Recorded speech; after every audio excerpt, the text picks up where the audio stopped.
It's strange how making plans feels harder than ever.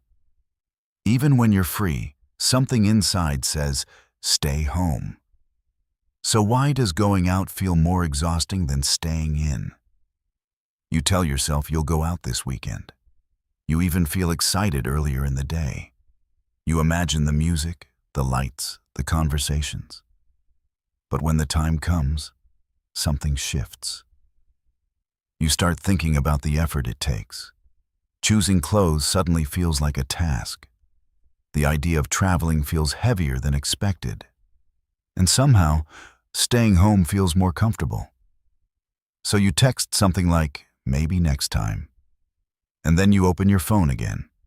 You scroll through messages you haven't replied to.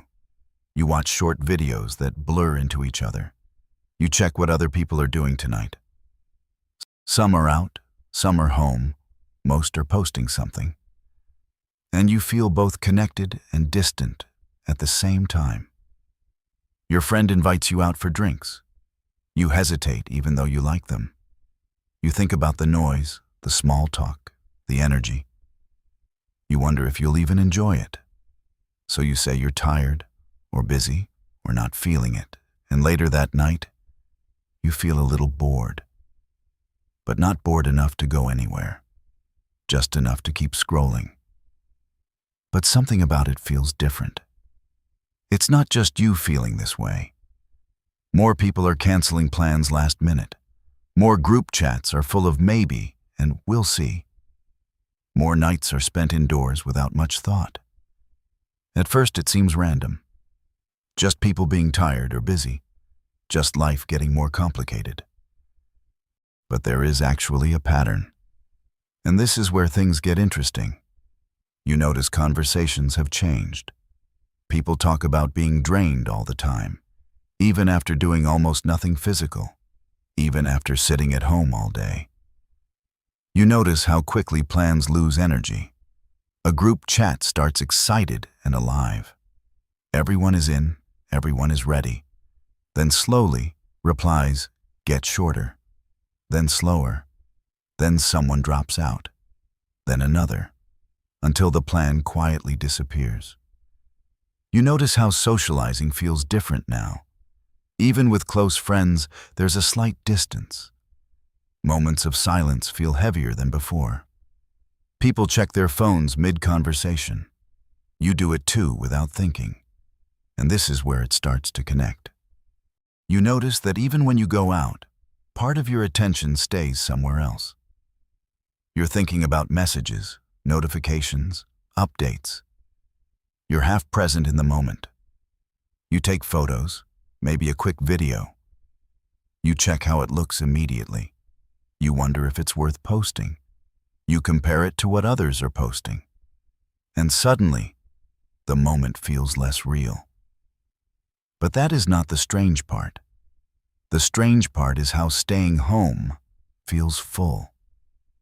Not empty like it used to. Not boring in the same way. You have endless things to watch. Endless content tailored just for you.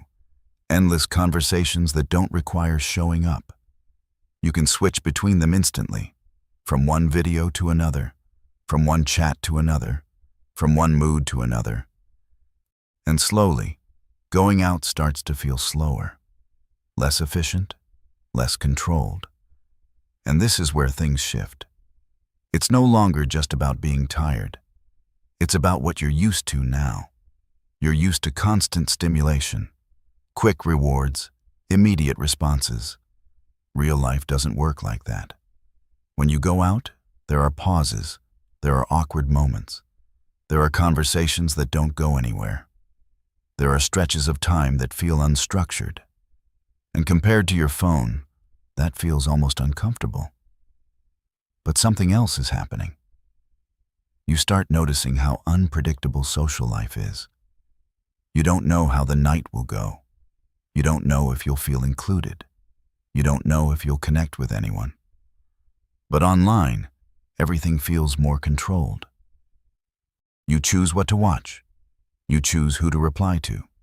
You choose when to engage. There is less risk, less uncertainty, and over time, your brain starts to prefer that. And this is where it gets bigger. It's not just individuals staying home more. It's entire social patterns changing. Restaurants feel quieter on certain nights. Clubs don't feel as full as they once did. Even casual hangouts require more effort to organize. People still go out, but less spontaneously, less frequently, less naturally. You start planning weeks in advance, and even then, plans fall apart. And this is where things get interesting, because at the same time, people feel more connected than ever online. You know what your friends are doing daily. You see their highlights, their moods, their updates. You react with a tap, a quick message, a reply. It feels like you're keeping up, like you're part of their lives. But when you meet in person, there's less to talk about. You've already seen everything, and something about that feels strange. The mystery is gone. The curiosity is gone. The need to catch up is gone. And without that, the motivation to meet starts to fade.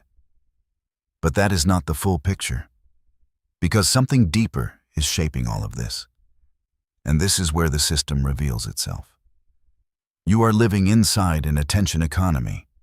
Every app is designed to keep you engaged, to hold your focus for as long as possible, to make staying on your phone feel rewarding. It learns what you like, what makes you pause, what keeps you watching just a little longer. And then it gives you more of that, over and over again. And slowly, your baseline changes. What used to feel exciting in real life now has to compete with a constant stream of stimulation. A normal night out can't match that intensity. It can't match that speed. It can't match that level of personalization. So it starts to feel less engaging, less worth the effort. And this is where things get even more interesting. Because it's not just about entertainment. It's also about validation. Online, you can measure your social value instantly. Likes, views, comments, reactions. You know how people respond to you. In real life, it's less clear. You have to read expressions, tone of voice, subtle signals. And that takes energy. It takes attention. And when your attention is already stretched, that feels harder than it used to. So you default to what feels easier. Your phone. But something else is happening underneath all of this. A quiet shift in how we experience loneliness. You're rarely truly alone anymore. There is always something to watch, someone to message, something to engage with. But at the same time, deep connection feels harder to reach. Because connection requires presence. And presence is exactly what's being fragmented. And this is where everything starts to connect. Going out isn't just about leaving your house.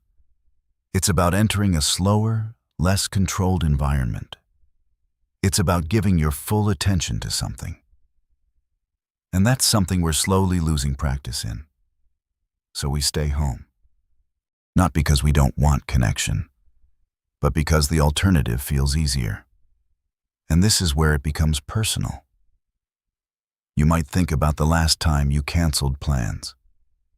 It didn't feel like a big decision. It felt small, almost automatic.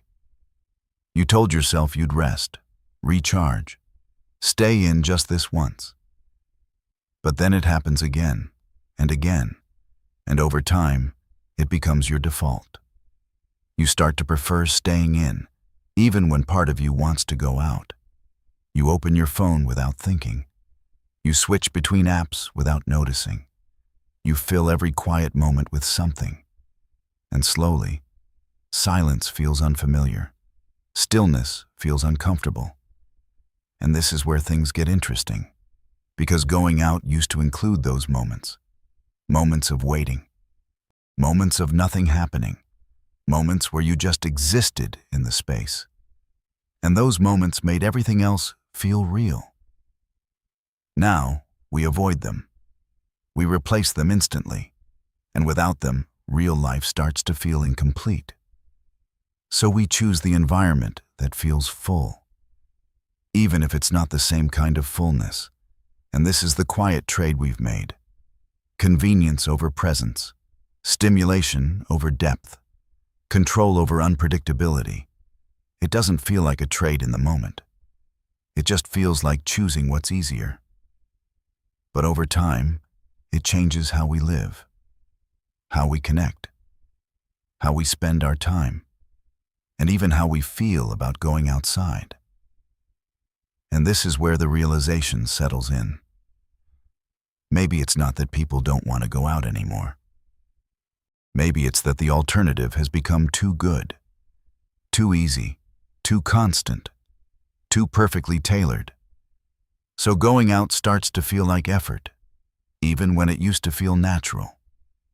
And this brings us back to the beginning. It's strange how making plans feels harder than ever. Even when you're free, something inside says, stay home. And maybe that feeling isn't random. Maybe it's something you've been slowly trained into without ever noticing.